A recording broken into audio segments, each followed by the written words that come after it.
For the record, let me say this again because I don't want National NAACP coming after me. Julius Spade, President of Arlington Branch in NAACP. This is our June 2022 meeting. Thank you for attending, and we're going to open up with prayer. Sister Dunkley from our Religious Affairs Committee. Dear Heavenly Father, we come, Father God, thanking you, Father God, for another day. Thank you, Lord God, for health and strength, Father God. Lord God, I thank you for each and every person that's on the Zoom on tonight. Lord God, let everything be done decent and in order. Oh God, bless the President, Father God, as he lead us, Father. Bless those that are not on the line on tonight. This is my prayer in Jesus' name. Amen. Amen. Thank you, Sister Dunkley. Mm-hmm. With that being said, I'm going to call for a roll call of officers. Madam Secretary. Yes, we have President Spain, who's present.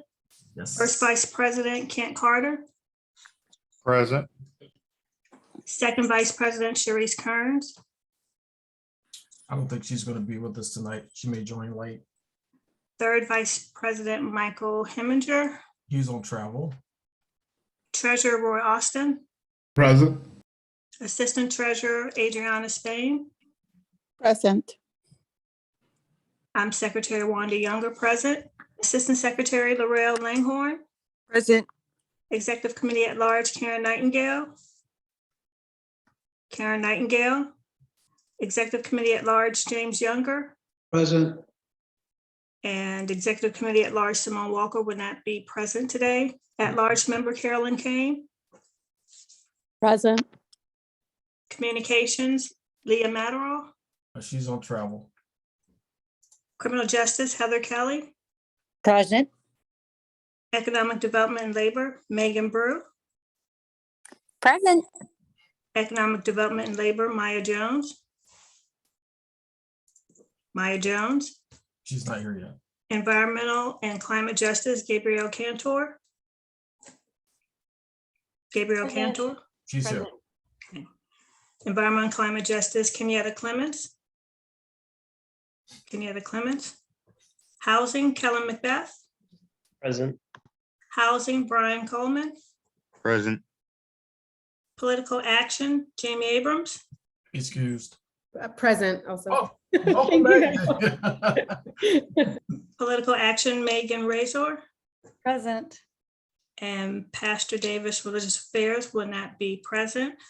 Religious Affairs Rosa Dunkley. Present. Scholarship Adore Williams. Present. That concludes roll call. Thank you, Madam Secretary. I'm going to call for suspension of rules of our normal order of business so we can take care of the set forth agenda that has been shared. I'll call for any motion. James.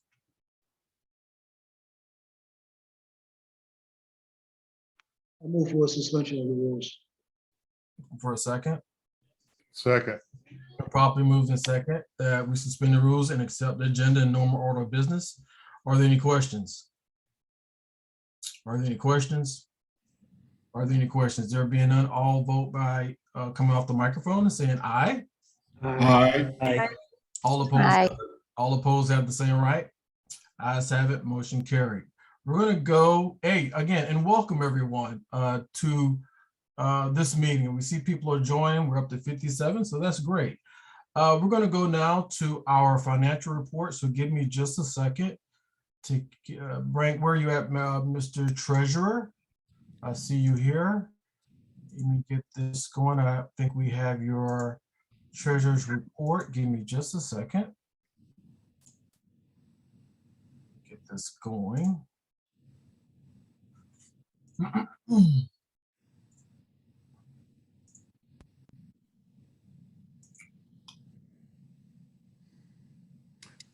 Okay. Okay, go ahead. Okay, good evening, good evening. The Treasurer's Report for the month of May 2022 is as follows. We'll start with our savings account. Beginning balance of our savings account was $361,841.39. There were no deposits or withdrawals, so the ending balance $361,841.39. In our checking account, revenue, I'm sorry, let's try this way. Beginning balance was $25,603. Total deposits, $2,040.04. Expenses, $1,140.67. Our ending balance, $26,502.37. It should be noted, as you see below, donations received for the Understanding Structural Racism Seminar to date, $2,838.84. That is the end of this report. Okay, thank you. Put yourself on mute, Roy. We've heard the treasurer's report coming from our treasurer. I'm going to move that. Are there any questions about the treasurer's report? Raise your hand if you have any questions. Okay, we're going to order that. I'm going to order the treasurer's report filed and turned over to the audit committee and keep up the good work. Mr. Treasurer, thank you very much. Thank you for your hard work. So now we're at the point where I'm going to, and by the way, Roy, I'm going to tell a joke since we're all family. The executive director, well, excuse me, executive member, Garry Nightingale is now on the call, and she hit me up and said, you need to turn your light on when you give a presentation.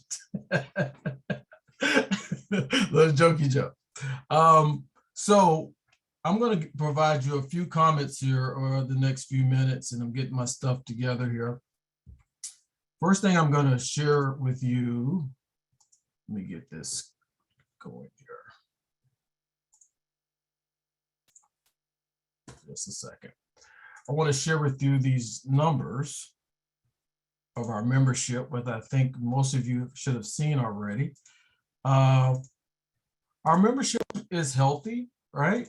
Right now. So I'm proud of where this branch is at as we come down to, you know, the last 5 months or so of this 2-year administration. If we think about where we were 2 years ago, relative to where we are today, we've come a really long way. And we saw a increase in membership shortly after the tragic murder of George Floyd. But that being said, those memberships, a lot of those are only good for 12 months. You know, we've seen a number of folks renew their memberships and continue to stay on the battlefield here with us at the NAACP. So as of yesterday, and thank you, Madam Secretary, for pulling this report, these numbers come from National NAACP and reflects who is on our rolls. So, 821 regular members, as those are our members that pay $30 a year. We have a couple of junior life, which are our under 18, and we've grown in silver life memberships. So silver life memberships are individuals that have paid $750 outright, and they are members of the NAACP for life. We also have 61 silver life subscribing, which are individuals who will pay $75 a year for 10 years, right? And they will ultimately get membership. Membership, right, regardless of the organization you're in, you need a healthy membership, really, to be active and to do the right thing. Our mission here at the NAACP has not changed. But I'm so proud of where we're at. And for many of you who are here on a holiday, right, a federal holiday, still showing up and showing out and being actively engaged, not only with the NAACP, but in our community. And because of your membership and because of your level of activism, your branch of the NAACP has been at the forefront of some of the most sensitive issues relative to our community, whether that's been in the education space, the environmental space, the criminal justice space, the housing space, which we're going to talk about a little bit later. We're going to show you a video, or the education space. So with that being said, again, I want to take a moment and you can come off video for just a second, because I think, let me stop my spotlight. All of you who are on this call right now need to give yourself a virtual round of applause. Okay, a virtual round of applause. Virtual round of applause. I'm proud of y'all, and I'm proud to be your leader. I'm proud that we're not over. It's not over with yet. Now, don't get me started. But I'm using this time today because, as today is the federally recognized day of Juneteenth, you think about how far we've come, right? But how much further we still have to go, right?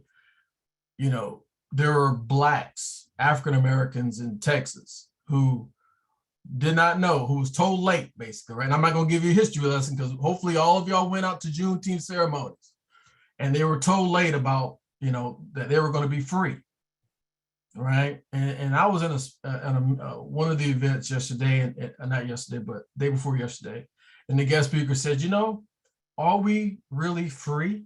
Are we still free, right? I would say, no. We're not. We're still fighting some of the societal ills and vices and that have prohibited people of color, Black folks, right, from achieving success in this nation of ours, right? So as we celebrate this day, we also should reflect, right, upon the sacrifices of many, right, who came before us. And also think about what's next, because there's always going to be a next, right? There's always going to be a next.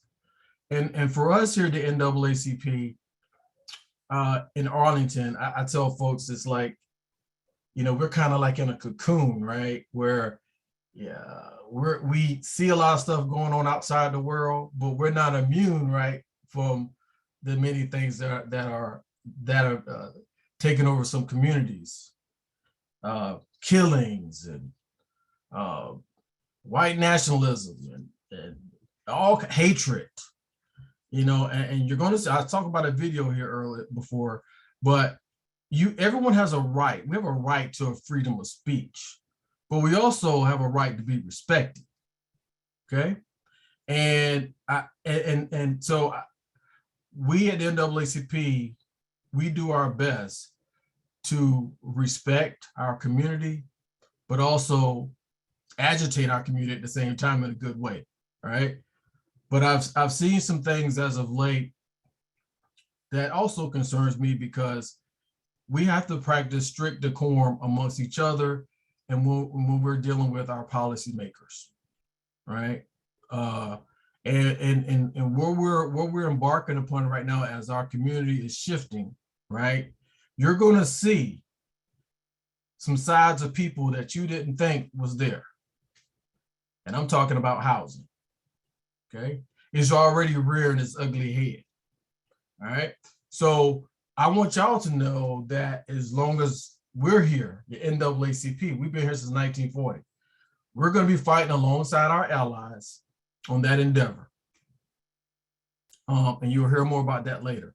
But to summarize, y'all keep up the good work. Keep supporting the NAACP, keep supporting our allies, keep supporting our faith-based organizations, right? Keep supporting our students. The summer is upon us, school's out. Our youth need guidance. They need programs. You know, I was brought up in the South, and my mom knew me say, you know, a idle mind is the devil's workshop. So we need to make sure that our youth are engaged during the summer while they're taking a mental break from school, and give them the programming and make sure they're prepared when September comes around, all right? And with that, I think I'm gonna conclude. There was a lot of events this weekend. If many of you follow me on Facebook on behalf of the NAACP, I think they had me tapped out at about 4 or 5 events this weekend. but I'm still here, and my wife is looking at me sometimes sideways, like, I don't know how you do it, but I'm just blessed. And we're in this thing, and we're fighting hard for each and every one of you. So as I go back to the agenda for today, we're at time where we want to bring up our vice presidents and see if they have any remarks to bring to our membership. Again, thank you, each and every one of you. This is going to be a fun meeting. Some information is going to be shared. We're going to hear from our newly first, independent policing auditor, along with the co-chair. We're actually going to spend about 20 minutes talking about housing. From our housing committee, we're going to talk about the significance of tomorrow. Tomorrow is a very important day here in Arlington and around the area because it's primary day. So if you haven't voted, you haven't been to the polls yet, let's get out there and do this tomorrow. I'm not telling you what to do. Go out there and vote, okay? Please. So I heard the first VP on here, and I think the second VP may not be with us, and the third VP is on travel. So first VP, are you here, sir? Yeah, I am, Mr. President. Thank you. I just wanted to welcome everyone. And, I'm really looking forward to hearing the remarks from the independent auditor. I'm really excited that, finally brought someone on. So just looking forward to her remarks. Thank you. Okay. Thank you. I would love to see your face, Mr. First VP, but that's okay. It's not your fault. You know how we do. I don't bite my tongue much. So look, we have a few more minutes. And is the second VP here yet? Or did she come on? Not yet. Okay, cool. It's a holiday weekend, and her daughter just graduated from Wakefield High School. So I think they're doing some things this weekend. And, kudos to her. There are a few elected leaders. I will take a moment to recognize a few elected leaders that are on the call. I see the chair of Arlington County Board, our county board, the Honorable Katie Crystal. Hi, Katie. Thank you for joining us tonight. I also see Takas, the Honorable Takas Karantonis.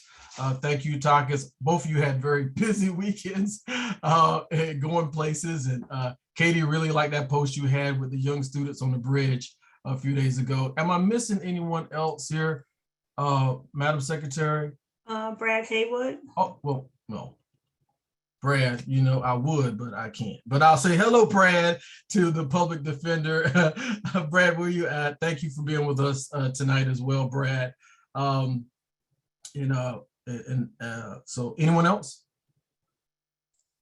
Haven't arrived yet. Okay, cool, great. All right, so with that being said, we're going to turn it over to our Economic Development Chair, Megan Brew. Hi, Kamiko Ladi, Restorative Justice. We're going to turn over to Megan Brew, who is going to talk about our Small Business Spotlight for this month. Megan, the floor is yours. Thank you, Mr. President, and hi, y'all. By way of introduction, my name is Megan Brew, and I am a co-chair of our Economic Development Committee. A heads up, the chat is disabled, so I will do my best to share this website with y'all. But our Small Business Spotlight for June is Dama Restaurant and Cafe. This restaurant has a really unique twist and a new website, so wanted to make sure that we could spotlight them. Want to take you over to their gallery. What is really unique about this group is they offer both incredible baked goods. So you can see here, baby shower cakes, christening, baptism, graduation. They basically have a cake for any occasion, folks, as you can see. But in addition to that, they also have authentic Ethiopian cuisine. So you see here all of the different dishes they have around dinner time. So a particularly unique mix here. Dama specifically is a longtime Arlington business. They've been around for over 20 years, which is wild and impressive. The founders, Kellam, Almaz, Halu, and Amsal, have been working together in the restaurant industry and have received high praise for everything from their baked goods to their pastries. So wanted to make sure everybody was aware of DAMA. Again, they are a community establishment and they are located on the Pike. Look out for an email straight to your inbox if you are a member. And again, you can see their website is damapastry.com. One thing I will highlight just to close us out here is BizLaunch has been working on a relaunch program, which includes different marketing trainings that small business owners can go through, one of which is revamping their website with the help of AWS. And as you can likely tell from DAMA, they have just run through that program. So you can see how beautiful their website is through the support of BizLaunch and AWS. So seeing our tax dollars at work here, supporting our small business owners. I will pause there. Yep, Steph, exactly. Parking lot is always full. Good sign for business, right? Thanks so much, y'all. Are you done? I think that's what I got for right now. Take it away. We got a full agenda. Yeah, we do have a full agenda, and thank you, Megan, and welcome back. I know you were on a little bit of travel. Yeah, I'm back for a while now. You can't get rid of me too fast. All right, appreciate it. Thank you very much. Okay, and our second VP, our third VP has joined us. Mike Hemminger, can you speak now? Mike? I know he's on the call. Okay, not currently, he can't speak. We'll bring him back later. You may be in transition. Okay, so that was great. And so what you notice is that we're out here, lifting up our small businesses here in Arlington. We started this about 6 months ago, and it's been working, right? Because some of the businesses we've gone to have said not only just thank you, but some of the patrons that have showed up has said because they've seen some of our flyers or come to our meeting. That's what we do right here in our community. Get out, let's support each other. It doesn't always have to be top chain industry type organizations or businesses that you have to. Our local businesses need help too, right? So let's get out and patronize them as much as possible. Not telling you where to go, how to shop, but for where we sit in the NAACP, we know historically, our minority, small, women-owned business types really are the ones that really need to get some help, right, from the community. So we're going to do our part along with our partners like Columbia Pike Partnership, and who's led by Kimberly Klinger, who's executive director over there. They're doing a phenomenal job. So yeah, we're all just doing our part. So let's get out there and continue to do so. Speaking of the Columbia Pike Partnership, how many of you went out to the Blues Festival this weekend? Just raise your hand so we can just I can look over here and see how many people went. Okay, a couple folks. It was magnificent. 2 years removed. I think for what it's worth, it was jam-packed. A lot of folks showed up and showed out. So it was great for our community and great for Columbia. Yeah, the weather was perfect. All right, sticking with the agenda. Madam Secretary, has our guests showed up yet? Mummi or Garry? I do not see their names. Okay, not yet. They're probably gonna come on in a second. So this is what we're gonna do until they show up. We're gonna pivot over to Rosa. Are you ready to give your brief on religious affairs? You're muted, Rosa. You're still muted. Unmute yourself, Rosa. Okay. Okay. All right, go ahead. Okay, religious affair report. We have attended the state religious affair committee meeting. The religious affair helped to plan the Juneteenth celebration in collaborations with Arlington coalitions of Black clergies. We had 2 successful voters registration drives. We provided a branch update over 40 faith committees. And we also had had Macedonia to open their doors for the COVID vaccines for anybody that wanted to come and get their shots if they hadn't had any. So, and that's gonna come again in July. I don't know exactly what date. So that's the end of the report. Okay. Well, thank you to our Religious Affairs Committee and Rosa Duck. I know Pastor Davis is not with us tonight. I don't know if she's going on sabbatical, but the Arlington Coalition of Black Clergy did a bang up job this weekend coordinating the Juneteenth event, which I, along with the secretary, attended along with a few others, and Karen Nightingale at Macedonia was doing the vaccinations out there. So it was a jam-packed weekend. Thank you for what you continue to do, Rosa, and the Religious Affairs Committee, working with the state level. So again, thank you for that report. All right, I see that our guest has joined. And let me see, let me go and pull her over here. Here she is. Well, hello.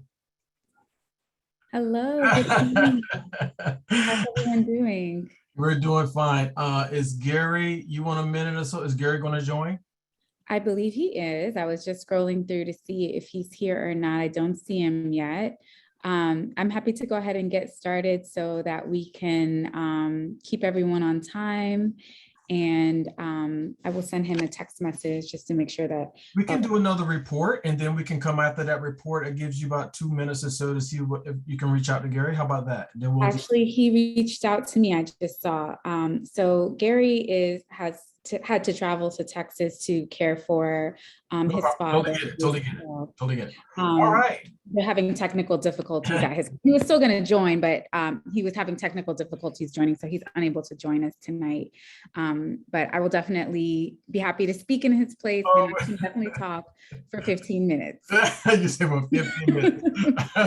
All right. Well, look, this is what we're gonna do. Well, welcome. You and I think we've met already, and this is your first time coming to meet the members here at the NAACP Arlington branch. And as I look at the numbers here, we're at 76 members here, and it's actually a federal holiday, so it's not bad.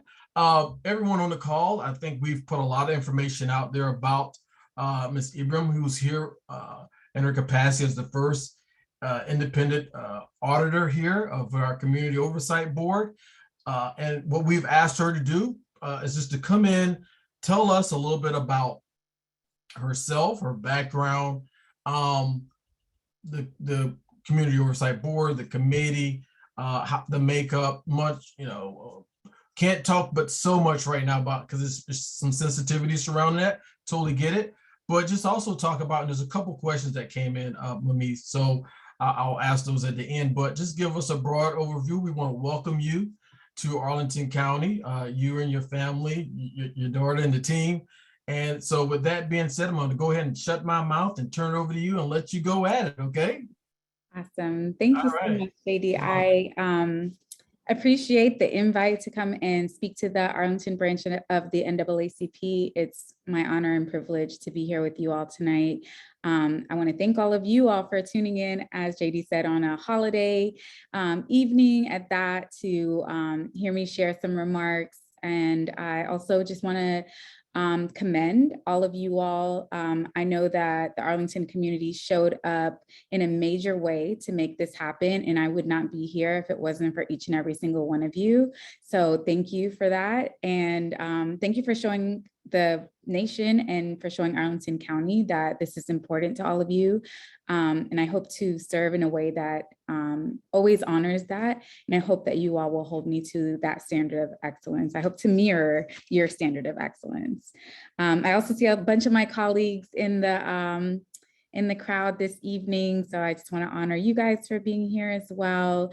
And, just also extend my gratitude to you all for the vote of confidence to have been selected for this role. So again, my name is Mummi Ibrahim. I use she, her pronouns. I am a member of the Sudanese community. I was born in Sudan, raised in Northern Virginia, Richmond, Virginia, and Canada randomly. I'm a double HBCU graduate. I went to Hampton and Howard, both HUs. So you will see me claiming both of them, and it is not fraudulent. It is totally legit. So I don't want to hear any flack about that.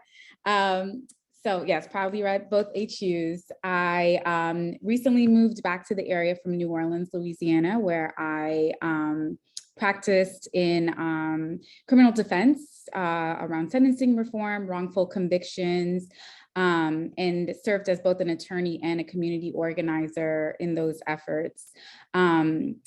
Then I began doing independent police monitor work in New Orleans as well. And that's the role that probably most informs the job that I have ahead of me in this role.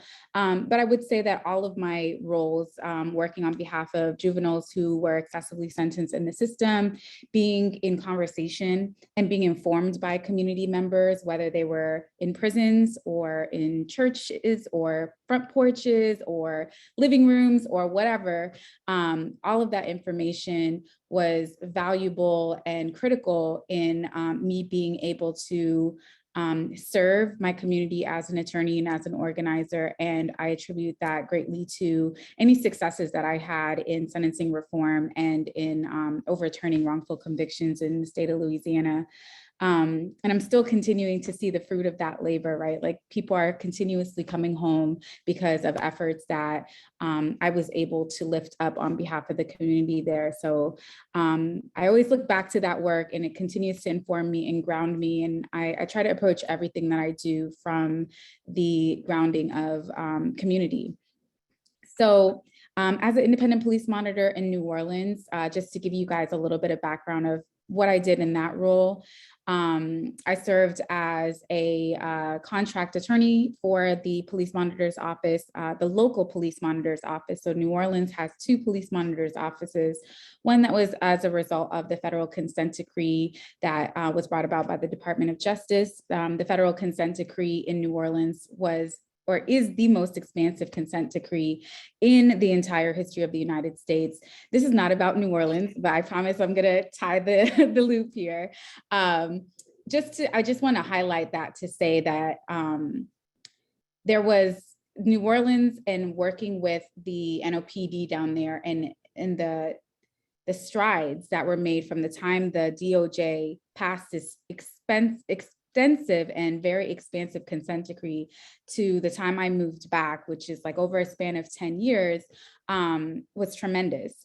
And I think that was an experience where I learned trial by fire, and it was a ground zero experience in terms of just dealing with really, really far-reaching policing issues and really serious policing issues that, again, inform my work, but definitely bring me to this space in an informed but still open-minded way, right? Like I still want to be open to hearing about what is actually needed in Arlington County.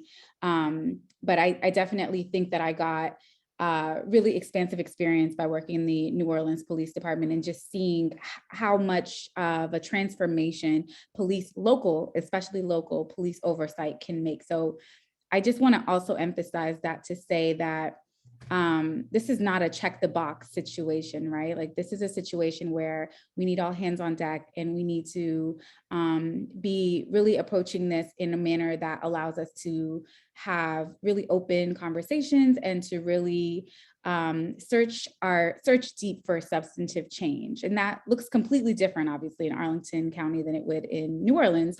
But I think the values are the same in the sense that we're looking for transparency and accountability, and we're looking to lift up the voices of the community. I'm serving as a community advocate to make sure that the narratives are heard and that these conversations are happening to connect the community to the people that need to, that are in the positions of power within the police department, who can hear the concerns and make the changes that need to be made, and also to serve as a safe space where community members can come and raise their concerns if there are vulnerabilities that have not been previously addressed, or that would cause someone to feel the need to want to come to a place that's independent and have, just a second set of eyes or someone to listen and hear what their concerns are. So that's the foundation of like why we need to do what we're doing. The model of it and the mechanism of it in Arlington County is shaping and developing, right? Like I like to say, building the car as we drive it. I'm the last person to kind of onboard. So the Community Oversight Board, which is a board of 9 community members who have volunteered their precious time to serve this community and serve as the second part and the very important part of this police oversight, right? Like it's not just me, it's a community effort in that it's both the Community Oversight Board and myself that comprise of the police oversight model here in Arlington County, which is also different from New Orleans. We didn't have a community oversight board there. I also want to emphasize that as well, because I think that the model that Arlington County has placed before us, that you all have advocated so deeply for, is one that is just in such a tremendous state to really set us up for success, right? Like having a community oversight board, having an independent policing auditor with the power to do concurrent investigations is state of the art when it comes to police oversight. And I know that there's going to be some trial and error and some fixing things as we go and figuring it out and figuring out what the right fit is for Arlington County. But I just want to assure you, as someone who has done this work in other places and seen other models, you all did an excellent job in just finding the absolute best practices throughout the nation and putting all of the right ingredients together to create a model for Arlington County.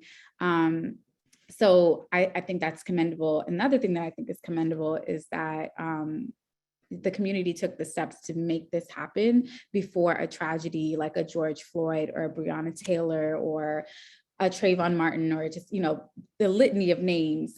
We don't want another name, and we don't want another name coming out of this community for sure. So the fact that this happened before a crisis or a tragedy like that occurred in Arlington County, I think is so commendable, and also just puts us in a better position for success, because we are taking preventative actions to make sure that that does not happen here, and to make sure that we are shaping and modeling policing in Arlington County in a way that is meeting the needs of the community and models best practices in this country, or becomes the model for best practice in the country, right? So yeah, I think we are, we're set for success. We are in a position where we are trying to figure out like how to put all the pieces together, right? Like the ordinance does a wonderful job of laying out all of the framework and all of the responsibilities. And now we're going to be, engaging in a lot of training, which is also required by the ordinance. There's about 60 hours of training that we have to do as a community oversight board and myself, just to make sure that we are not just serving you all with the best intentions, but serving you all as experts. We want to make sure that we are well informed about policing issues in Arlington County from a training standpoint, but also we will want to be engaging with the community and hearing from you all about the concerns. So we have a well-rounded, fully informed view as we're shaping some of our internal kind of structures, like a bylaw or a memorandum of understanding, which we call the MOU. You'll see that referenced in the ordinance. And that's just a document that's going to help us outline the roles and responsibilities of all the different parties that are going to be involved in policing oversight in Arlington County.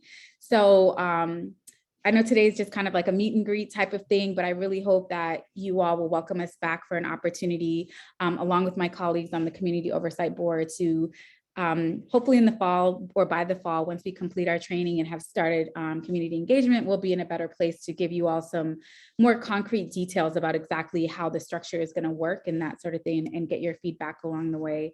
But I'm happy to answer any questions, JD, that you have for me now. Yes. If I don't know the answer, I will say I don't know it. I'll get back to you. Yeah, that But, was I hope I can. So thank you. Thank you for that. We did receive a few questions in advance, and some of these questions I believe cannot be answered right now until you at least get through your training, do some evaluation, and I'll just read through them just because people took time to ask these questions, and then I'll just choose one. The first question was, what support do you need to be successful that you do not currently have? So I don't think you can answer that right now until you do some evaluation on the backside.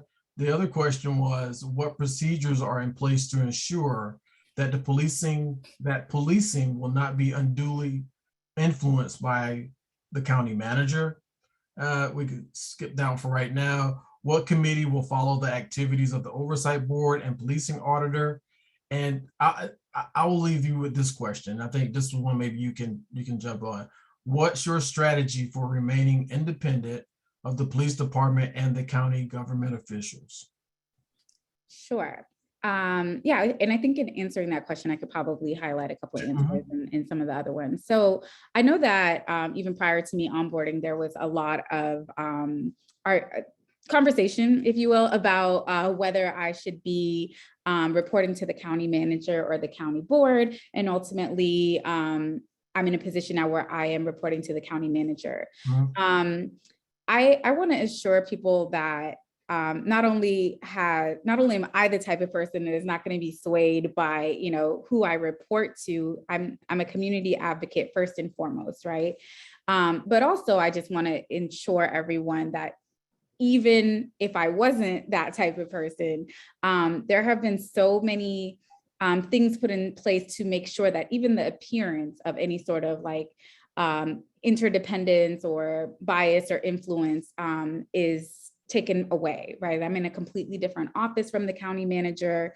Aside from just being involved in my hiring process, there is no other involvement. He does not manage my day-to-day decisions or manage what my priorities should be or anything of that nature. Certainly, not only the county manager, Mark Schmortz, and also the county manager staff, they've made themselves more than available to not just myself and also the community oversight board in terms of just making sure that we have the resources and the support that we need to do our job. But it's been made very clear that we are also fully supported in having the autonomy and the independence that we need in order to do our job successfully and to do our jobs to represent the community's concerns and priorities. So that is definitely that's definitely in the back of our minds in every step and every decision that we make. We always want to make sure that there is no conflict of interest that we can anticipate. There's no appearance of bias or impropriety. So, with that being said, I think that we're doing the best possible job that we can. But also, to just kind of talk about the independence from the police department, right? It's similar to what I would describe as, when I was serving as a criminal defense attorney. Even though my job as a criminal defense attorney is to represent my client zealously, fully, to the best possible extent, of the law, and going beyond that, right? Whatever I needed to do to make sure that my client's needs were at the forefront of the case and relayed to all the concerned parties, that was always my number one motivation. However, in order to do my job successfully, I needed to also be able to build relationships with other stakeholders who are involved in the process, professional relationships, ones that, fostered accountability and transparency. But, if I'm using that analogy, right, if there is an opportunity for me to seek a non-adversarial process or to seek better sentencing or to seek overturning of a conviction by talking to a judge or talking to a prosecutor, of course, I'm going to want to make sure that I'm in the best possible position to advocate on behalf of my client, but always keeping my client's needs and concerns at the foremost. So similar to that, right? Like, I'm here as a community advocate, but obviously in my job, I'm also going to want to have those relationships with the Arlington County Police Department and the people who oversee their investigations, because I'm going to be concurrently collaborating with them to make sure that those investigations are done according to policy and done in a way that meets the concerns of the community. So my position is that we need everybody at the table to make change happen. And we all just have to remember, what our priorities are and stay grounded in whatever the common ground is that's bringing us together to do this work, which is, I think, that we want transparency and accountability as it pertains to policing in this community. People want to be valued, people want to be heard, and people want, that done in a way that's equitable. And so that's what I'm here to do. Thank you. Thank you. Before you leave, I know you've had your first meeting, maybe your second meeting already with your team. Could you tell the audience, one is your meetings are open to the public now, right? Your monthly meetings. Could you share with us what day that is of the month? Yes. So actually our next meeting is tomorrow from 6 okay. to 9. So the way that we have, and this all just happened in the last meeting, which also, by the way, all of the meetings are recorded on Teams. So if you can't join them in real time, you can go back and watch the recording of it. It should be uploaded onto the Arlington County website. So at our last meeting, which was last Tuesday, we decided that moving forward, we're going to have our community oversight board meetings on the first and the third Tuesday of every month. So there's actually 2 meetings a month. Originally it was supposed to just be 1, but because we have such a rigorous training schedule ahead of us, we decided to add a second meeting. Oh, wow. That second meeting, right? Dedication, right? That second meeting is strictly just for training. So the first meeting of the month will be to handle any sort of outstanding business. Likely that will be limited to an hour, maybe a little bit more if there is, a lot of things to discuss. And then we will be dedicating an hour of that meeting also to training. So there'll be 4 hours of training every week. The second meeting, every month. The second meeting on the third Tuesday of the month will be strictly training, and that will usually be 3 hours. So the first one of that full 3-hour training session is going to be tomorrow. The only training session that will probably not be open to the public is any trainings that involve like tactical type of trainings that involve the Arlington County Police Department. Those will be in closed session, but everything else will be open to the public and recorded on Teams. Well, thank you. Let's give Ms. Ibrahim a virtual hand clap, everybody. Thank you so much for being with us. And again, I know it's early on in the process. We will stay in contact with you. And I know we've met, but in due time, we'll have you come back and perhaps meet with our Criminal Justice Committee, and we'll talk through a few things. And then ultimately, bring you back, you and your team back to open it up, and so the community can ask some questions at that time. Okay. But again, on behalf of all of our members, I know, you're still getting, on the backside of getting a little sickness here, so I won't hold you long. But we thank you for being with us this evening. Stay safe. The NAACP is here to work with you and your team. So if you need us, just call on us and we'll be there. Okay. Thank you so much. Thank you. All the best. Thank you. Everybody needs to tune in tomorrow night. Tune in tomorrow night. Yeah, please come. All right. Take care. Bye-bye. Bye. All right, that was awesome. Let me get back to, we are a little bit behind, but that's okay. That was great. We do have another guest with us. I just noticed that. The Honorable Barbara Favola. We did recognize earlier a few others. So hello, Senator Favola. Thank you for being with us this evening. Oh my goodness. Thank you so much, Julius. I always enjoy your programs. They're very informative and very inspirational too. So thank you. Right. So what we're going to do now, we're going to go into our housing committee. Let me set something up because we want to show you something, and then our housing committee. So Kellen and Wells, you're here, right? And I think Byron, you're all on the call?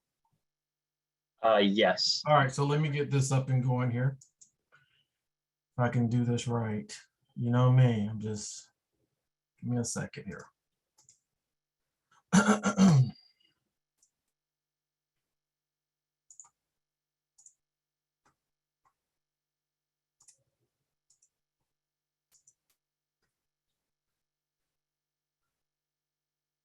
Okay, give me just a second. You could call them, please. All right, give me just a second. It's coming here. It's only gonna be about 2 minutes and then we're gonna talk about it.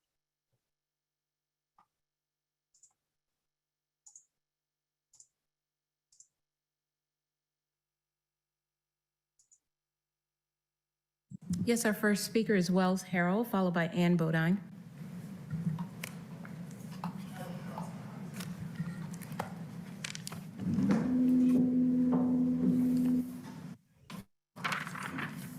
Good morning. Good morning, Madam Chair, Mr. Schwartz, members of the board. My name is Wells Harrell. I'm a homeowner in East Falls Church, and I'm here to voice my enthusiastic support for the staff's proposed framework on missing middle. I love my neighborhood, and sometimes when you love something, you just want to share it with others. That's what missing middle is about.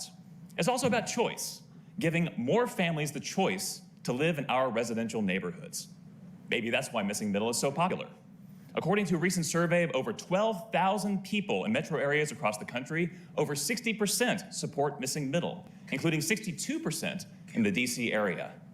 Missing middle is popular among people of color who were excluded from our residential neighborhoods by single-family zoning in the first place.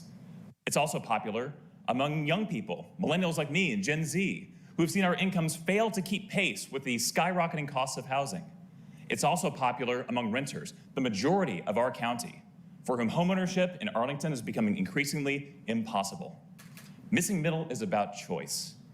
The proposed framework, as the July work session approaches, gives you, the county board members, a choice. We see 170 homes torn down every single year. Do you choose to let some of those homes be replaced with missing middle homes that add more variety, increase more capacity, and cost less than the big expensive mansions that would go up instead? And do you choose to make Arlington more inclusive by allowing more of us to call neighbors our neighbors? I have to say, I am excited as we go into this. We're excited, and I hope that you are excited too. Thank you. Thank you. Thank you, Mr. Harrell. All right, ladies and gentlemen, I'm sorry. Not acceptable. We're not going to Give me boo a our fellow second. residents in this room, okay? All right. Everyone. Let me get this other screen up. My blood pressure went up. I'm just joking. All right. So everyone can hear me? Thumbs up? You can hear me? We're good? I'm going to turn it over to our housing committee, but before we do that, I just want everyone who's here to understand again where we are at NAACP. I just showed you public testimony of one of our members of the housing Wells, and I want everyone, if you want, to give him a virtual hand clap for standing up there on Saturday and speaking truth to power. Middle missing is where Everyone. we want to go. Nice to see so many active residents this morning. This is Katie Crystal, for Not those sure what's watching going online, on. Give me a Chair of the second. County Board. Joined today by my colleagues, Ms. Garvey, stuff Mr. messed up. DeFerranti, and Mr. Carantonis in person. Due to medical reasons, Mr. Dorsey. This is what happens when you don't have your tech folks here, right? Things just get out of control, Kellen. All right. I'm going to go ahead and turn it over to Kellen Macbeth, but the chair of our housing committee, just understand and know that the NAACP will not waver, is not moving, and we've made our position quite clear to everyone here in the community. I see you smiling, Gail. That's how we do. There's a number of entities, and I respect all of that, in our community who are going to be for and against what's about to happen when we think where we're headed, right? But make no mistake about it, I tell folks, you got to go back and look through the historical lens, right, of all things housing here in Arlington. And from there, you will develop a perspective, if you have any level of empathy and understanding of our community, about where we were, where we're at now, and where we need to go. And though mental missing housing study was going, it won't solve all the problems. It moves the needle in the right direction. Okay. And we as a committee, we as a branch have taken that position on. And we're going to fight and we're going to work hard. We may have to compromise somewhere down the road, and that's okay. But you're going to hear a lot of noise in the community. You may have already, and that's okay too, right? But it's no reason for us to get to a point to where we're disrespecting each other and disrespecting our public officials. Okay, the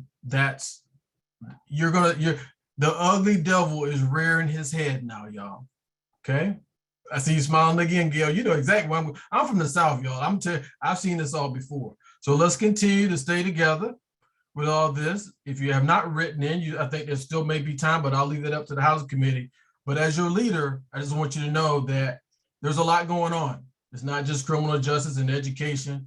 Housing is a big issue right now, and we're going to be working hard with everyone in the community. So with that said, Kellen, I'm going to turn over to you and the team. I think Wells is here and Brian to give us some kind of updates. And I know many of us, and I'll say this too, right? We are members of the Civic Federation. All right, we are members. That don't mean we agree, we lockstep with everything they do. We can agree to disagree on certain things. And there was a proclamation that was brought up last week, and I'll tell you that we're not on board with that. It came out like a thief in the night, 10:30 at night. We're not there, okay? So Kellen and Brian, and I think Mike might be here already, and Wells, the floor is going to be yours to talk through a few things, but I thought folks here need to hear it from me as well, that we're going to be fighting this out, okay? All right, so over to you, Kellen. Shady, and I want to echo what you said about Wells' comments before the county board. It was really inspiring to see that, and I think you did a phenomenal job representing our position and the position of a lot of Arlington residents on missing middle and supporting increasing our housing choice, increasing the potential for more diversity within our neighborhoods throughout the county. So thank you very much for giving that really inspiring testimony before the county board this weekend, Wells. And thank you for helping to lead our policy effort and advocacy effort around missing middle. Wells has been one of the lead players within our housing committee on this topic for at least the last close to a year at this point now. So thank you for that. So as JD said, the housing committee is quite busy this summer. Missing middle is obviously one of the top priorities that we have right now, just because it is there's a lot of attention around the issue. It's going to be coming before the board for the work session soon. We're going to be following closely as staff shapes the final sort of ordinance changes and brings that before the county board this fall. And we have been quite clear that we're very supportive of the direction that staff has proposed. We think that the missing middle is not the perfect solution to increasing diversity within Arlington neighborhoods or achieving affordable housing within the county, but it is a really important step in that direction. And that's what we need to see. I think our letter, both in March, which laid out our kind of high level zoning reform goals for the community that we sent to the county board, as well as our follow-up letter specifically on missing middle that we sent at the end of May, makes it clear that the current zoning regime that Arlington is living under is rooted in racist and discriminatory actions that leaders took 100 years ago. It is critically important that we overturn that regime and we open up all of our neighborhoods to more residents who historically have been unable to live there. And so for 70% of our land, which is currently zoned for single family homes, that means allowing people who are more economically diverse, more racially and ethnically diverse to live in those communities. And that's something that we have not done a good job, both because of zoning restrictions, but also because of the lack of programming and other supports to make affordable homeownership or even rental access within those neighborhoods a possibility for a lot of Arlingtonians. So we're excited that the county board is considering this.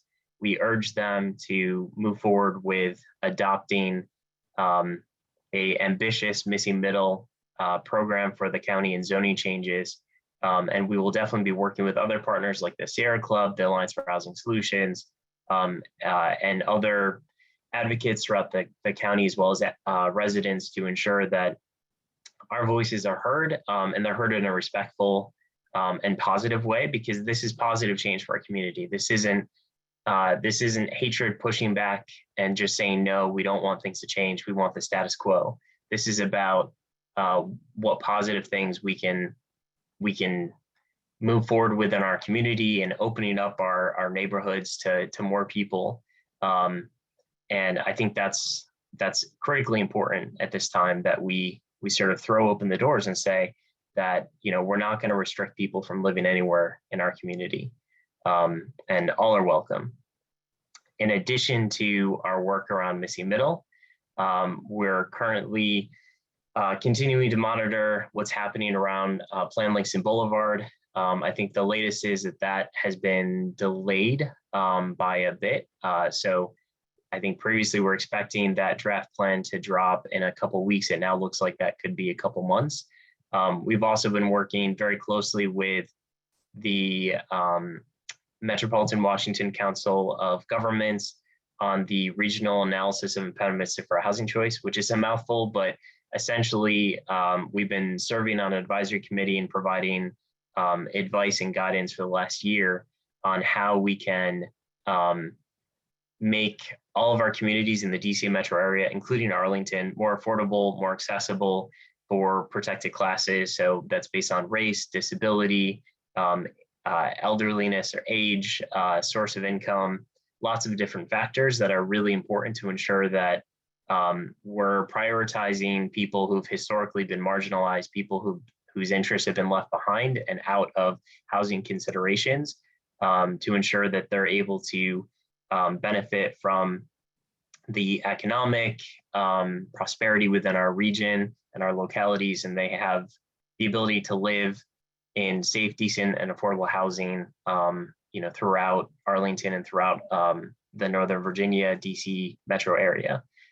So that effort is ongoing. We're hoping to have a event sponsored with the county as well as COG to help people understand and process. I think it's a 1,000+ report at this point. So it's a lot of information, but I think it's going to be really critical for Arlington community, or for Arlington as well as other communities, to look at these recommendations coming out of the process and adopt them and help move our communities forward, not just when it comes to zoning reform, which is also a piece of that effort, but also, increasing affordable housing access, working on expanding and strengthening our fair housing testing and enforcement protections, really critical things that right now we have really mixed results and mixed, I would say, dedication to a lot of these areas, not just in Arlington, but throughout the region. So those are some of the key things that we're working on.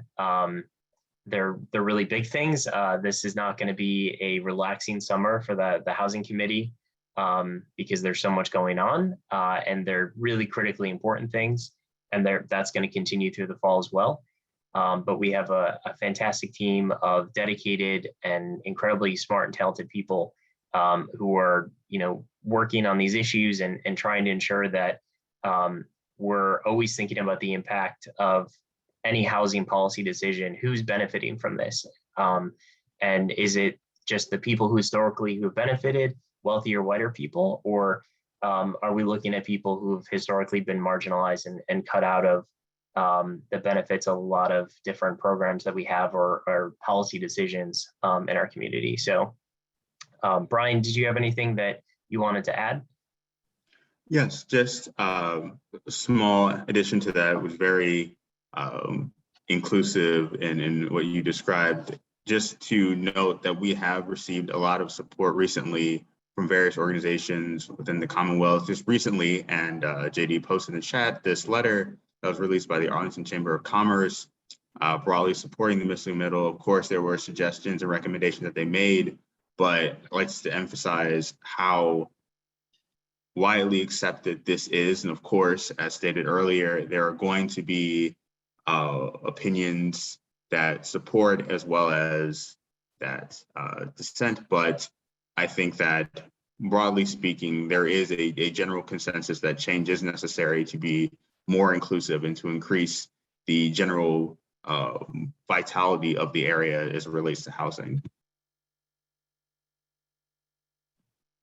Thank you, Brian. And I know JD, you had brought up the GLUP resolution that the Civic Federation had approved at the meeting. I think it was last week.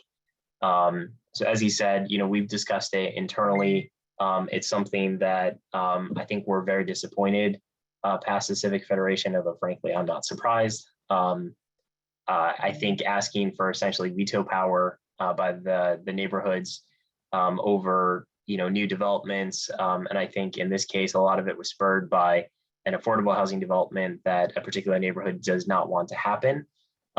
We see this all over the country, that people using the civic engagement process not to help people who need help, but to stop progress and to maintain the status quo that's benefiting the people who have access to power and access to wealth. And that's not something that we're okay with at the NAACP. That's something we're going to continue to fight against. And we're working on our response to the Civic Federation's actions. But it was very disappointing to see that pass, and disappointing that that's the direction that at least a majority of the Civic Federation delegates decided to go in last week. So we're for looking out for people who are typically not well represented in the civic federations. And I think that's well known throughout our community, and people who historically have not been well represented in the seats of power in general. And that's not just Arlington, that's true for communities across the country.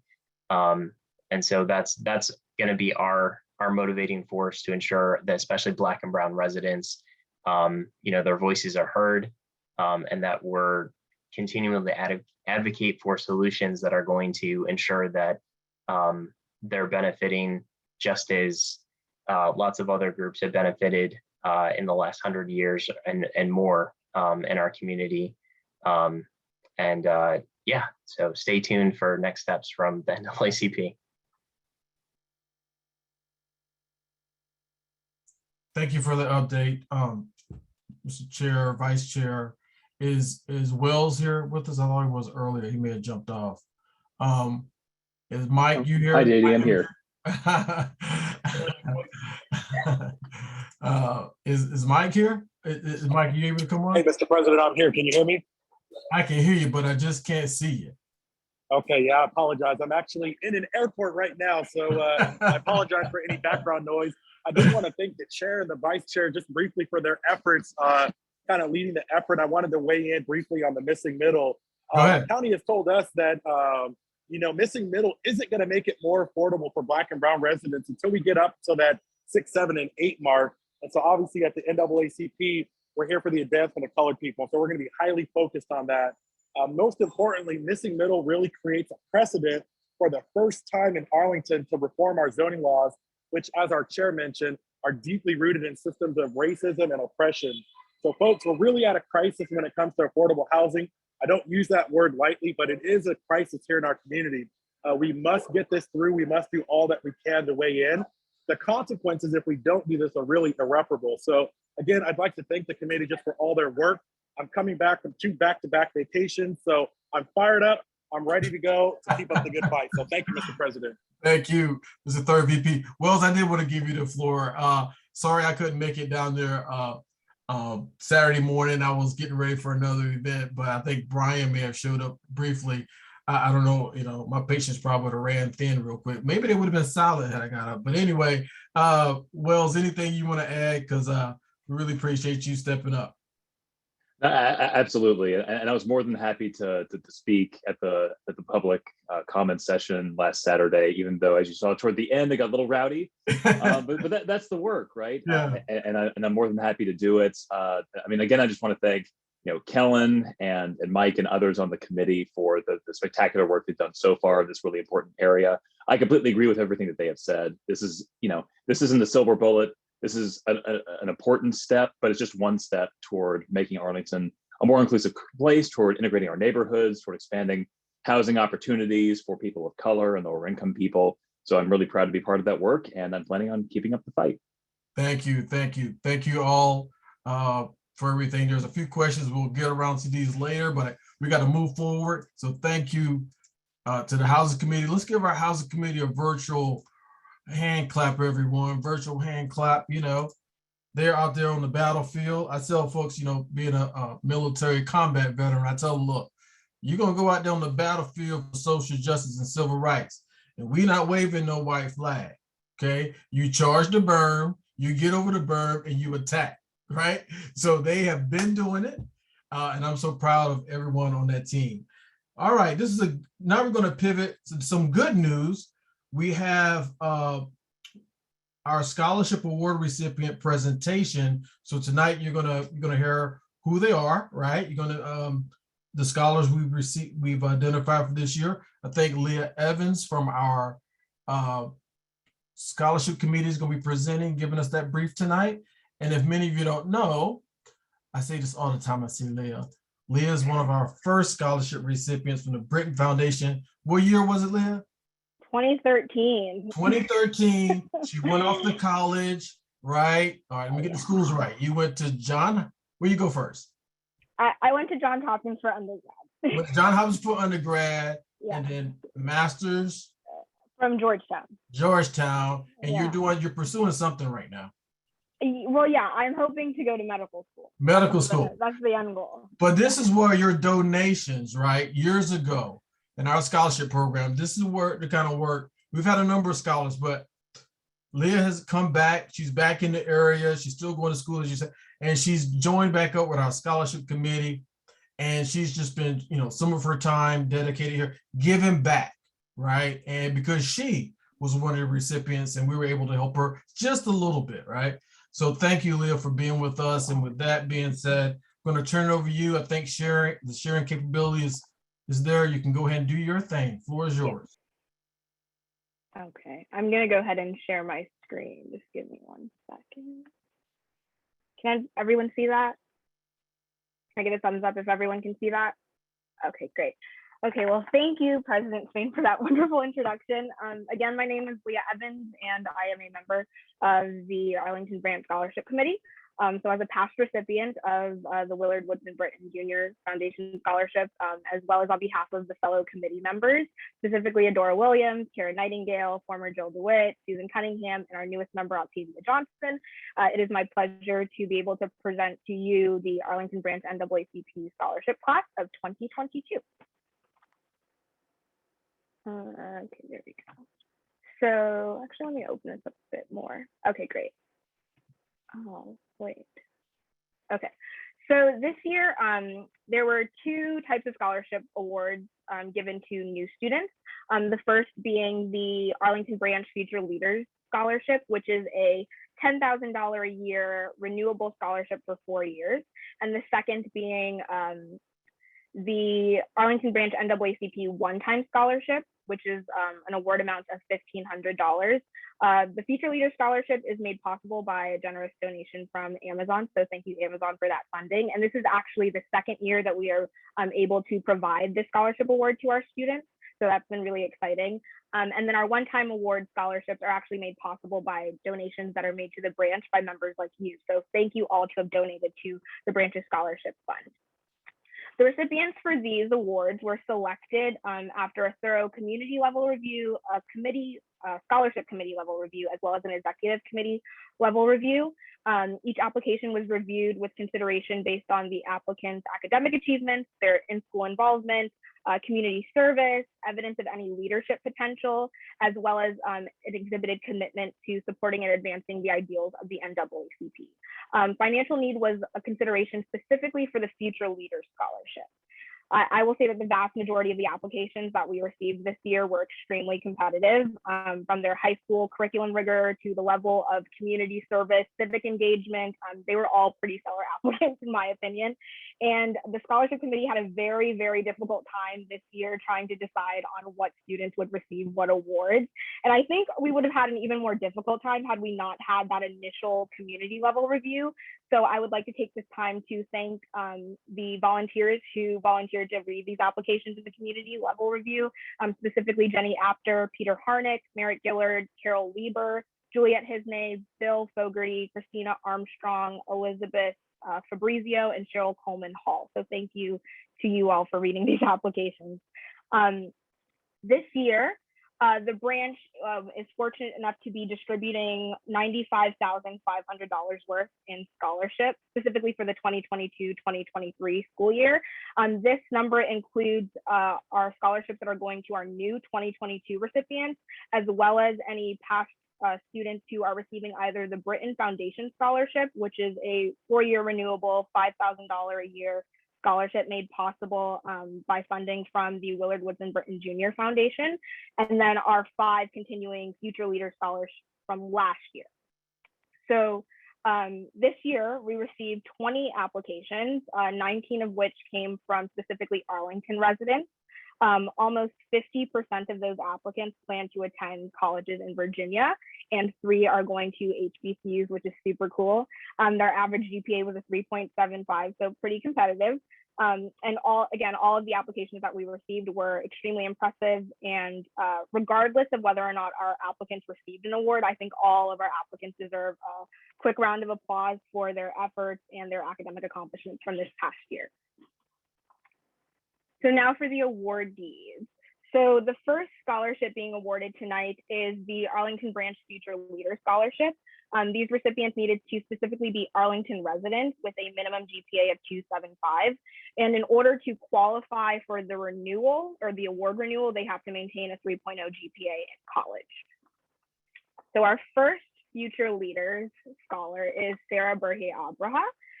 Sarah Berhe Abraha is a graduate of Washington Liberty. She is a member of the Model UN and volunteered as a peer mentor. She was also involved in social justice advocacy and specifically worked on local efforts to help ratify the Equal Rights Amendment. She will be attending Pomona College in California to study sociology, and she hopes to utilize her education in sociology to help better her community. So congratulations to Sarah Berhe Abraha. Next, we have Zoe Davis.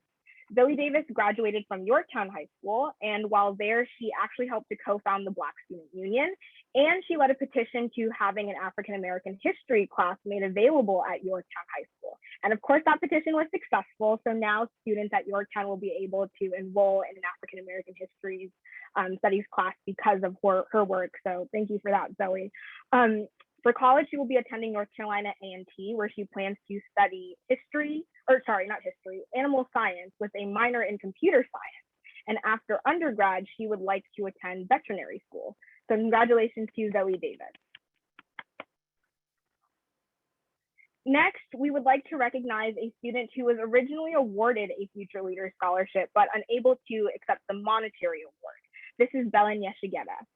She is also a graduate of Washington Liberty, and she served as a community organizer as the co-founder of Generation Ratify, which is a youth-led movement to help ratify the Equal Rights Amendment.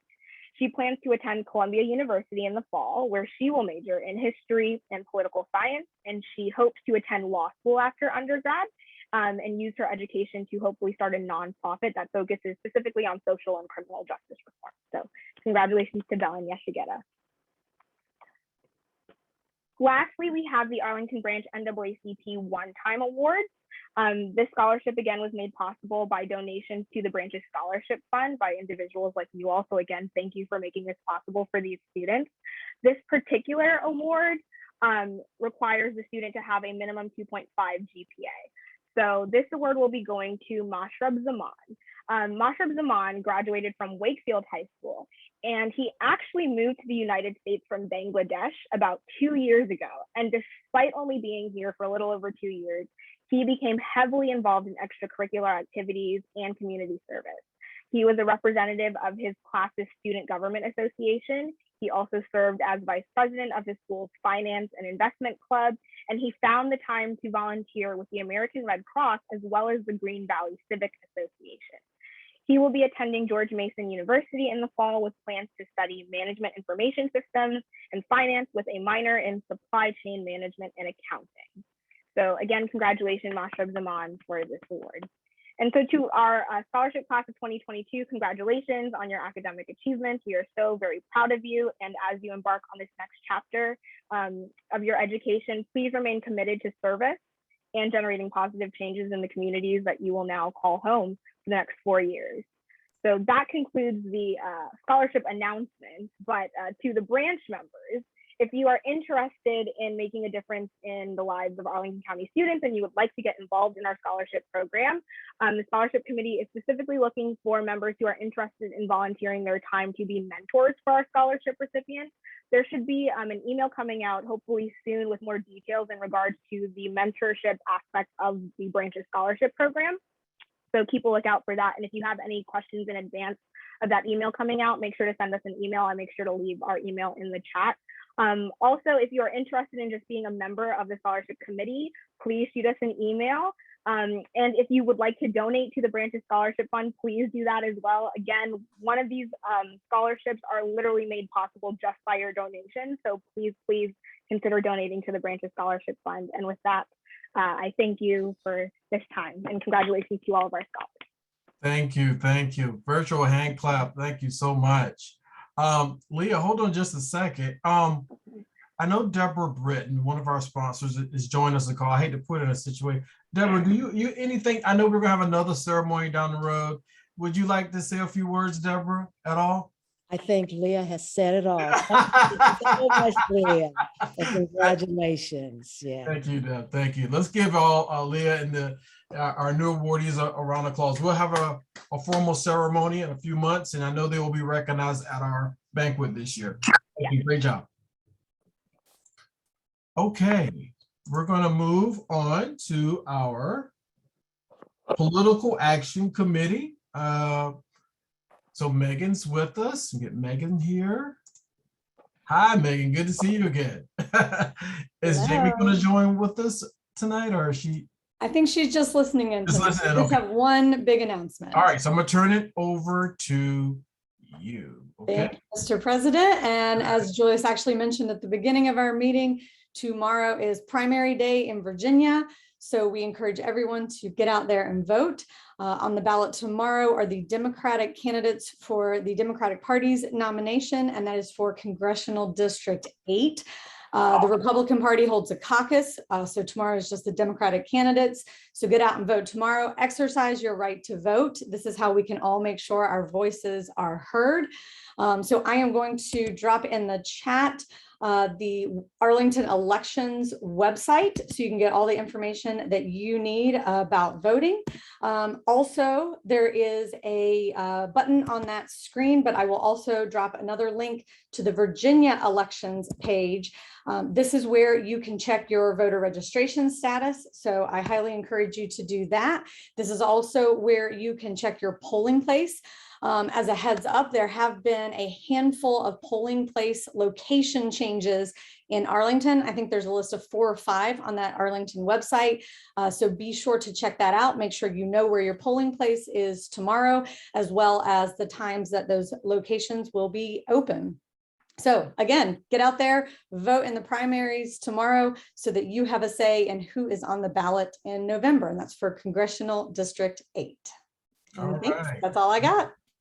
Thank you very much, Megan. Really, yeah. So I said it earlier on, we started tomorrow, June 21st. Let's get out there and and do what we have to do. Go vote. All right. We're gonna get done ahead of schedule today, and I think that may be a good thing for everyone. I want to ask the chair of our Environmental and Climate Justice Committee, Gabrielle Cantor.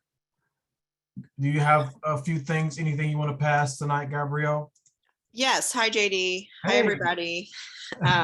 Nice to see everyone here. I hope everyone enjoyed the beautiful weather outside this weekend. Yes. So we had a meeting at the beginning of the month, as we always do. Next month, we're having our committee meeting on July 10th. We might have it slightly earlier due to a conflict with the executive committee meeting. But just so that everyone's aware of that. But basically what we discussed a little bit about missing middle and how it affects environment and climate justice. We talked about the Tree Canopy Equity Fund, which launched last month, I believe it was, with Eco Action Arlington. And we were very excited to see that it's got a lot of money towards it, and we're going to continue to fundraise for it. But this will give us a start to do the grassroots campaigning of getting those trees in Arlington into specific communities that are not necessarily getting them at the rates that we want to see them. So trying to increase the tree canopy in underserved communities. We discussed, that tree canopy fund is I believe open right now. So if anyone is interested in getting a free tree, you can do that.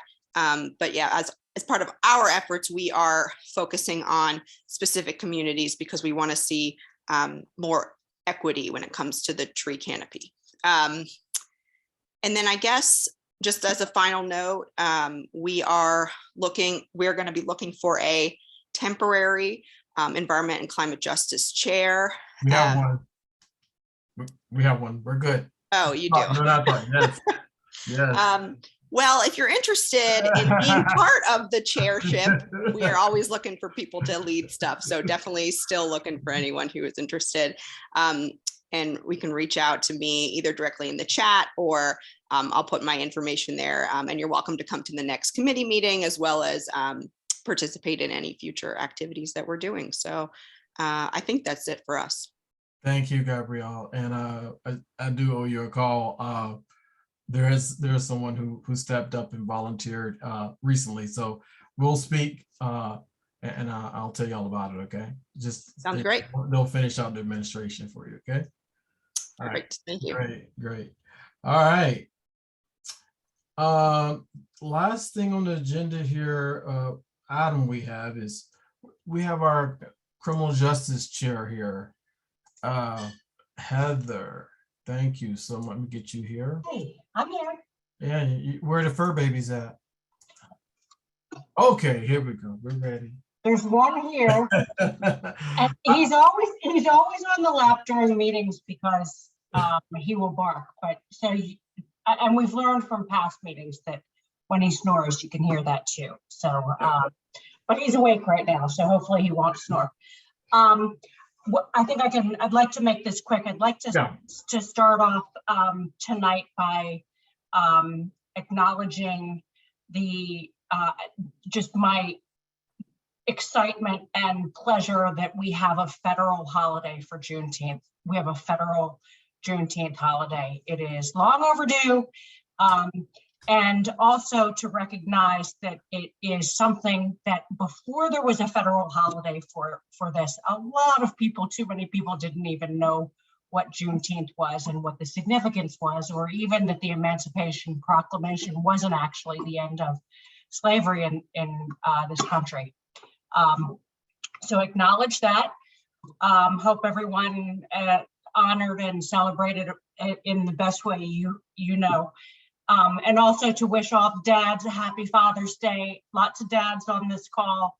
and lots of people who are fatherly to young people in our community, even if they are not their own children. So happy Father's Day to everyone.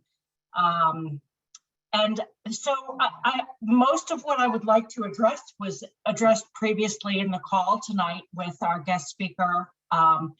Absolutely delighted to have someone that we are very hopeful will be a part of our community, not just a liaison to our community, our NAACP community, and also our Arlington County community. I'm very hopeful that we will have the ability to do good work with her and with the Community Oversight Board. We're in a holding position with the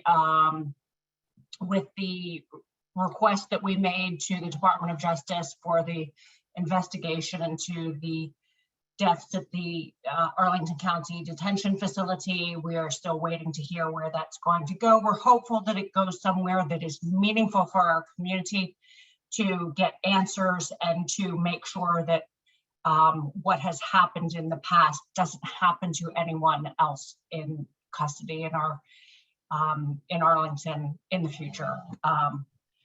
So we have a couple of other issues that we're going to start focusing on in the future, in the near future. I'm very excited to know that the restorative justice program has just started in May was just put into place. So we've got a lot of work to do as liaisons and to help facilitate diverting juvenile offenders into a restorative justice rather than into the criminal justice loop that is a trap for young people, unfortunately.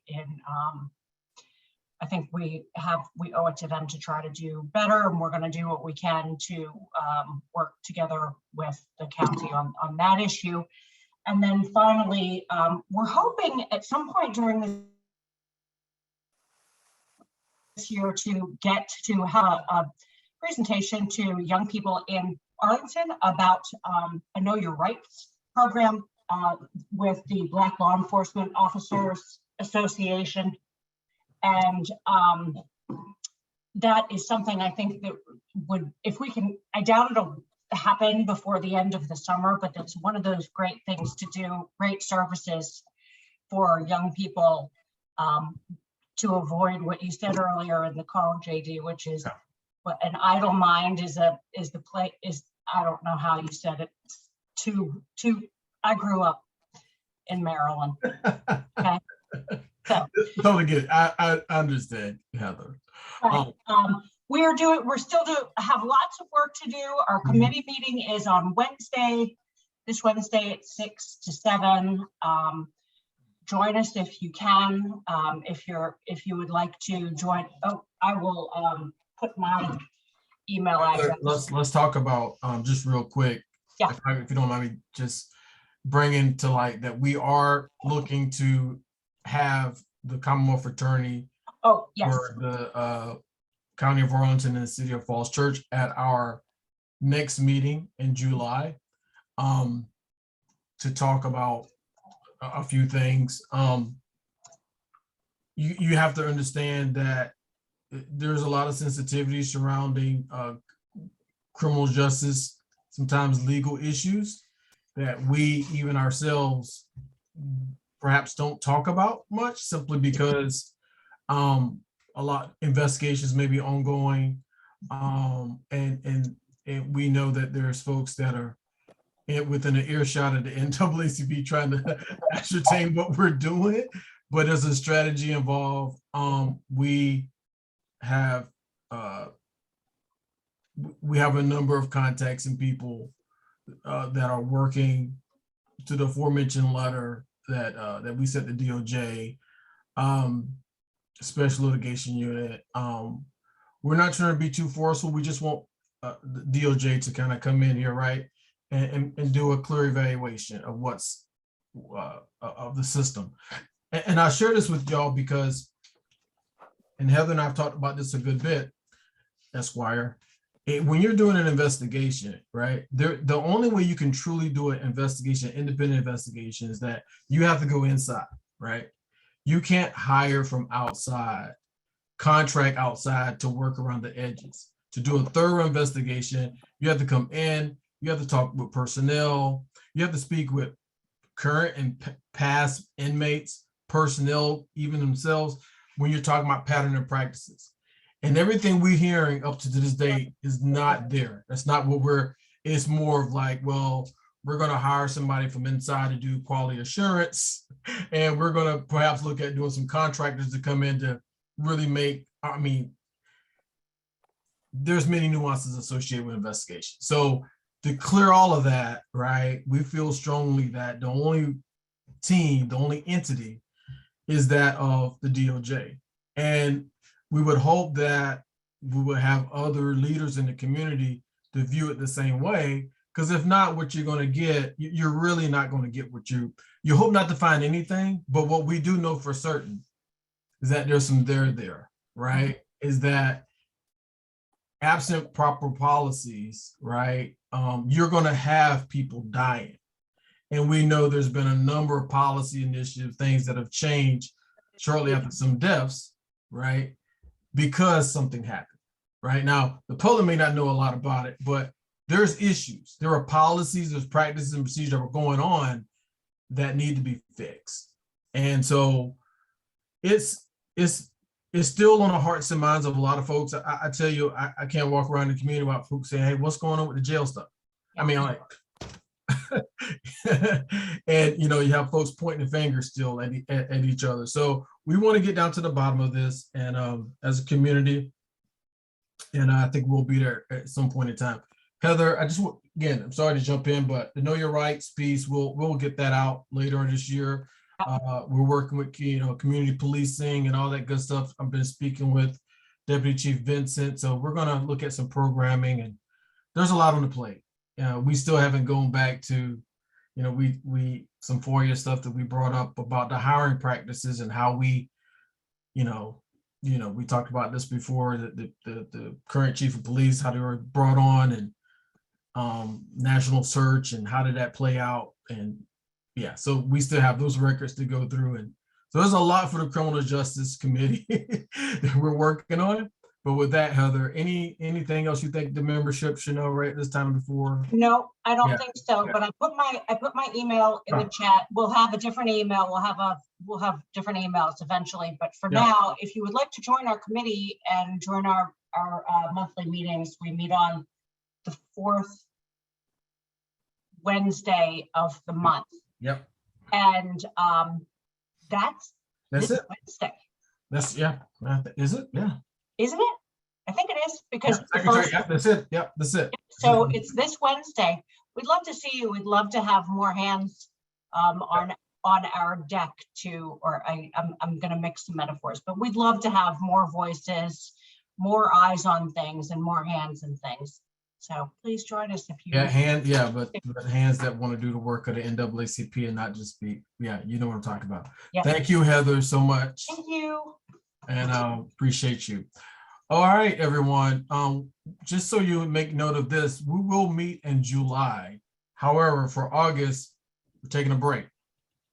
Everybody gonna take a break. The exec committee voted 2 weeks ago. I brought it up for discussion, and everyone needs to have a little mental rest, a little relaxation, enjoy themselves, get away. This is going to be here when we get back. So for the month of August, your branch of the NAACP, barring an emergency, will not be, out of service, but everyone needs to go and kind of recharge themselves and take some time off with their family or with themselves. And that's what we're going to do. So we'll come back. We'll finish hard in July, hearing from my Commonwealth fraternity, what I think is going to be a very enlightening conversation, simply because the nature of her job and some of the things that we kind of do here at the NAACP.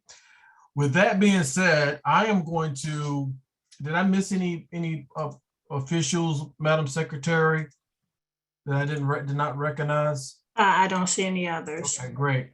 What I'll do is, like I've always done, I am going to officially close the meeting, and I'll stick around for 10 minutes. And if you want to chit chat, we'll be here, but the meeting is now adjourned. Thank you everyone for showing up.